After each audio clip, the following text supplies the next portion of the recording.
একটি বেসরকারি ব্যাংকের এটিএম ভেঙে লুট। চাঞ্চল্যকর ঘটনাটি ঘটেছে হাওড়া ডোমচুর থানার অন্তর্গত বাঁকড়া এলাকায়। প্রথমে স্থানীয় বাসিন্দারা স্থানীয় এটিএম কাউন্টারটিকে জ্বলন্ত অবস্থায় দেখতে পান। তারপরই খবর দেওয়া হয় ডোমচুর থানা ও বাঁকড়া ফাঁড়ির পুলিশকে। এই মুহূর্তে আমরা কথা বলবো, আমাদের সাথে রয়েছেন আমাদের প্রতিনিধি অর্পণ সিংহ। অর্পণ, কিভাবে ঘটলো এই ঘটনা? দেখো, পুরো বিষয়টা কিন্তু তদন্ত করে দেখা হবে। পুলিশের সূত্রে যেটা জানা যাচ্ছে এবং যেটা জানা যাচ্ছে যে গত রাতে অর্থাৎ গত ভোর রাতেই কিন্তু এই ঘটনাটি ঘটে হাওড়া ডোমজুর থানার অন্তর্গত বেসরকারি একটি ব্যাংকে। এবং যেটা জানা যায় যে লুটপাটের ঘটনার পরই কিন্তু সেইখানে ওই এটিএম থেকে কিন্তু যারা দুষ্কৃতীরা তারা কিন্তু এটিএম টিকে ভাঙচুর করে এবং আগুন ধরিয়ে কিন্তু চলে যায়।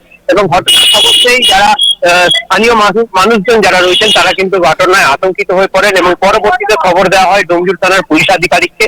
এবং পুলিশ আধিকারিকরা ঘটনাস্থলে এসে তারা কিন্তু কিছু নমুনা কিন্তু তারা ওখান থেকে সংগ্রহ করে নিয়ে যান এবং পুরো বিষয়টিকে কিন্তু তদন্ত করে দেখা হবে।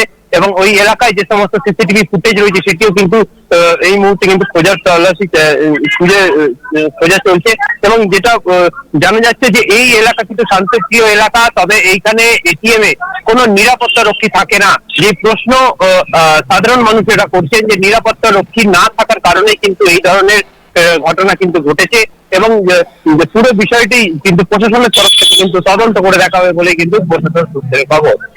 ধন্যবাদ অর্পণ আমাদের সঙ্গে থাকার জন্য। আমরা যেমনটা জানলাম যে অনুমান করা হচ্ছে মূলত লুটের পর প্রমাণ নষ্ট করতে দুষ্কৃতীরা এটিএমটিতে আগুন লাগিয়ে দেয়। আগুনে সম্পূর্ণভাবে পুড়ে যায় গোটা এটিএম মেশিনটি। তবে দুষ্কৃতীরা মেশিন থেকে টাকা লুট করতে পেরেছে কিনা সে বিষয়ে এখনো পর্যন্ত কিছু স্পষ্ট করেনি পুলিশ।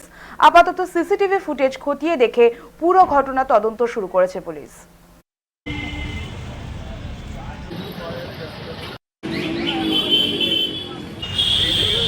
চুরি তো করতে এসেছিল অবশ্যই, নাহলে এটা হবে কেন?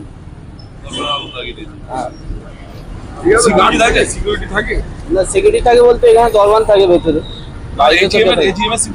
না এটিএম এ থাকে।